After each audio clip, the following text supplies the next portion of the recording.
Về quê hương xã Xín Chảnh nhà mình biểu diễn ở quý vị, và đây là lần đầu tiên Bảo Thanh là trở về quê hương Tây Bắc, và đặc biệt quê hương nhà mình biểu diễn và nhận được rất nhiều tình cảm sự yêu thương của quý vị và Thanh quê hương thì hơn. Với nhân dịp mùa hè sôi động này, xin chúc các bạn nhỏ thân yêu chúng ta sẽ có một mùa hè hạnh phúc, vui vẻ và được ba mẹ dẫn đi nhiều nơi được đi chơi và thật ấm áp đúng không nào?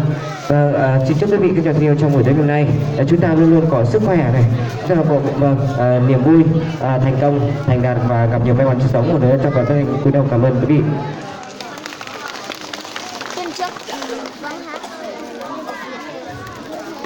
Vâng, bản thân đi đâu như vậy rất muốn tặng quà cho các bạn nhỏ thân yêu. Và ngay sau đây cho anh Thanh hỏi nhá, các bạn nhỏ thân yêu có muốn anh Thanh tặng quà không?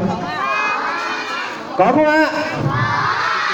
Có thì các bạn nhỏ thân yêu giơ tay lên nào, xem bạn nào giơ cao tay lên thì anh Thanh tặng quà cho một thanh niên đấy nhá. Rồi, bạn nào ạ? Rất là ít cạnh tay, các bạn nhỏ thân yêu rất là nhiều, nhưng mà bây giờ anh Thanh xem nhá. Anh Thanh bật mí luôn, bạn nào không sợ chăn lên biểu diễn anh Thanh tặng quà cho các bạn nhỏ đó không ạ? Có bạn nào không ạ? Bạn nào phải ngoan nghe lời của anh và không sợ chăn nhá. Vâng, lên đây biểu diễn anh Thanh đó ạ. Ôi trời ơi, các bạn lớn lớn từ 8 đến mười mấy tuổi mà không có, toàn các bạn 4-5 tuổi còn hai cái răng thôi mà giơ tên lên biểu diễn chăn thế thì bạn nào không ạ? Mạnh dạn lên, không sao cả, đến đây anh Thanh biểu diễn anh Thanh giao lưu thôi, không sao cả. Lên như thế nào Bảo Thanh giả như vậy, và cứ đưa lên như thế nào anh Thanh tặng thêm quà đâu ạ? Đâu ạ? Các bạn nhỏ đâu ạ? Mạnh dạn lên, không sao cả. Chú chăn này nhẹ lắm mà cũng rất là ngoan, không sao cả đâu ạ. Rồi bạn nào mạnh dạn đi. Rồi xin mời em. Đó, giơ cao lên đây. Rồi cảm ơn nhiều quá. Một chàng trai đến từ Nhật Bản. Một bạn nữa nào. Đâu ạ? Một bạn nữa nhá. Rồi một chàng trai, xin mời em vào bên trong. Bên trong có thang máy các bạn nhá. Rồi một bạn nữa nhá. Một bạn rồi. Một bạn nữa nào. Đâu ạ? Mạnh dạn lên, có một bạn rồi. Bây giờ một bạn nữa nha. Đó. Ông đẹp trai là ông mời ông này lên, ông không biết có sợ chăn hay không, lên đây ông nhảy xuống sân khấu nguy hiểm lắm. Rồi, bấm thang máy lên gặp anh Thanh. Cảm ơn rất nhiều. Rồi, đến đây nhá. Rồi, bây giờ nhìn xuống khán giả. Mời mãi lọc mãi, rất nhiều các bạn nhỏ thân yêu nhưng mà mời được hai em này. Đó. Ông này chắc ông vừa đi tắm bùn xong đây. Trước khi vào biểu diễn, hai em nhỏ năm nay chắc có rất là ít tuổi, chắc hẳn chưa được đứng trên sân khấu như thế này. Bây giờ anh Thanh sẽ lấy lại tinh thần cho hai em nhé. Anh Thanh, hai em sẽ giao lưu với anh Thanh với vài câu hỏi để lấy lại tinh thần nhá. Được không? Được, đúng rồi. Bây giờ anh Thanh xin hỏi hai em tên gì? Bây giờ hỏi bạn trai trước nào, bạn trai áo tím tên gì? Em tên là Hạ A Sủ. Tên gì? Em tên Sủ. Sủ. Ok, cảm ơn bạn Sủ rất nhiều. Tiếp theo bạn, Em trai tên gì nào? Em tên Huy ạ. Huy à? Vâng, rồi, ngay sau đây bạn và bạn sẽ biểu diễn với anh cái mục này. Hai em phải nghiêm túc nhá. Anh Thanh nói một thì hai em phải làm một, nói hai làm hai, không được cháy anh ấy chưa? Trước khi bạn biểu diễn giao lưu bạn Huy một chút. Bây giờ cho anh Thanh hỏi nhá, bạn Huy năm nay bao tuổi bạn Huy? 7 tuổi ạ. Ôi, bạn Huy 7 tuổi. Trời ơi, ngày xưa anh 7 tuổi, anh cao hơn em rồi. Rồi, bây giờ hỏi nhá. Huy, bạn học lớp mấy rồi? Em học lớp 1 ạ. 7 tuổi nào lớp 1 á? 7 tuổi học lớp mấy Huy? Em sang năm sẽ lên lớp 2. Đúng rồi, sang năm đến lớp 2 đúng rồi. Bây giờ trên lớp 1 Huy có được học sinh giỏi không Huy? Có, rất tuyệt vời. Nhưng mà anh không tin được.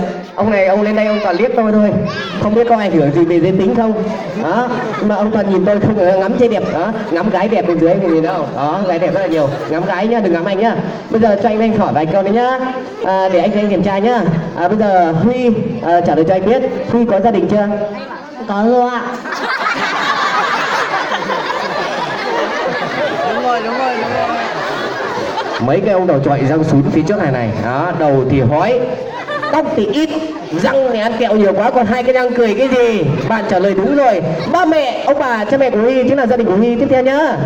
Huy trả lời cho anh Thanh biết. Huy yêu ai chưa? Dạ. Huy yêu ai chưa? Em chưa ạ. Lại cười rồi. Rồi, thế ba mẹ của Huy có yêu không? Có. Vậy thì có đúng không? Rồi bây giờ anh Thanh hỏi nhá. Phi học lớp 1 thì Phi học sinh giỏi môn toán không? Có. Có luôn. Rồi bây giờ anh Thanh hỏi nhá. 1 cộng 2 bằng mấy? 1 cộng 2 bằng 3. 3 cộng 2 bằng mấy? 3 cộng 2 bằng 5. Ôi dồi, giỏi quá nhỉ. Rồi bây giờ nhá. 5 trừ đi 2 cộng 3 bằng mấy? 5 trừ. Em chưa học này ạ.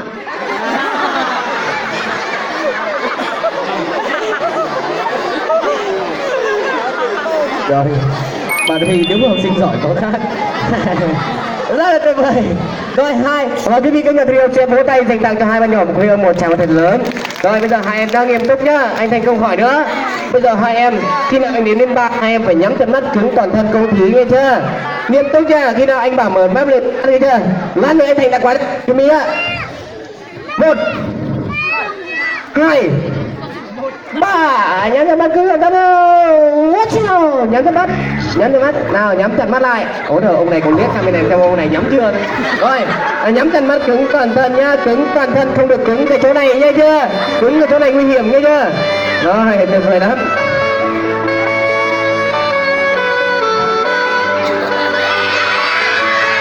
Vỗ tay là quý vị ơi.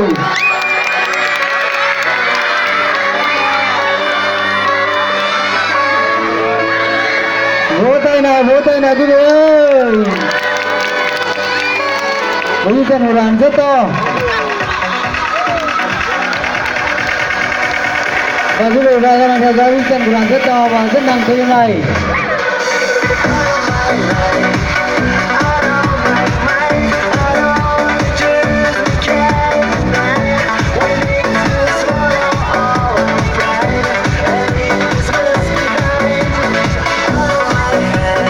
Rất tuyệt vời, các đồng chí đó là biểu như thế.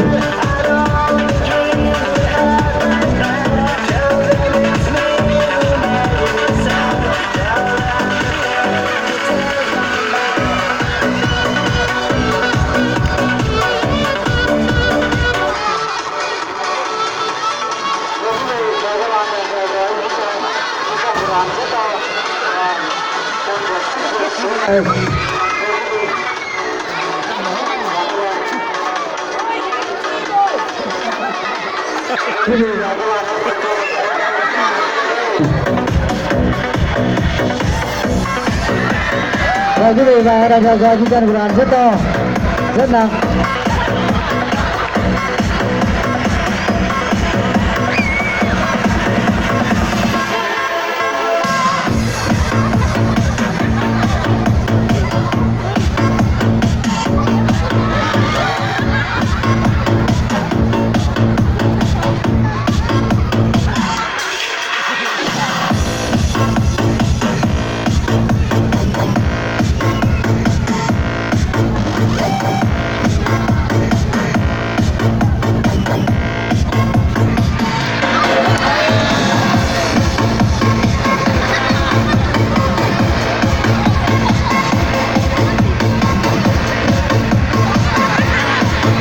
Rồi rất tuyệt vời.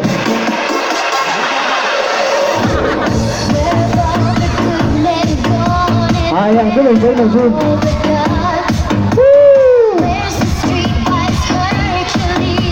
Có chuyện thế.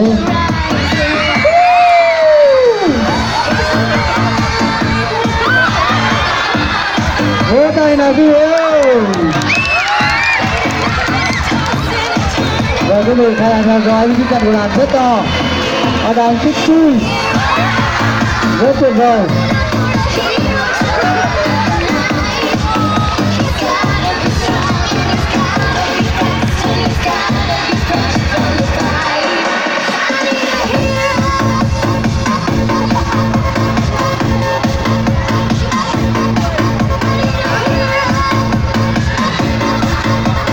Rất tuyệt vời.